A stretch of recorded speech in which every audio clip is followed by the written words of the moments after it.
শেখ হাসিনার বিচারের দাবিতে, ফাঁসির দাবিতে আপনারা ঐক্যবদ্ধ হয়েছেন।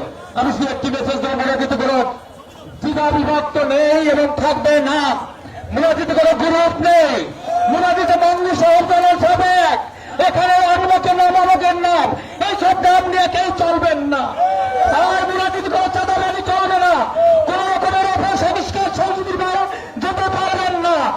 আজকে আমাদের নেতৃত্ব যে নির্দেশ দিয়েছেন সেই নির্দেশ অনুসারে আগামীতে ইনশাআল্লাহ গণতান্ত্রিক পরীক্ষা যখন বিএনপি সরকার গঠন করবে তখন আমাদের হবে মহা বিজয়। আমরা চেয়েছিলাম শুধুমাত্র প্রথমে যাদের বিজয়, হাসিনা মুক্ত বাংলাদেশ, সেই হাসিনা মুক্ত বাংলাদেশ কায়েম হয়েছে। এরপরে ইনশাআল্লাহ তারেক রহমানের নেতৃত্বে জাতীয় সরকার গঠন হবে একটি সুষ্ঠু নির্বাচনের মাধ্যমে। আপনাদের সকলকে ধন্যবাদ জানিয়ে, যে যেখান থেকে আসছে কষ্ট করে কৃতজ্ঞতা জানিয়ে আমার বক্তব্য এখানে শেষ করছি।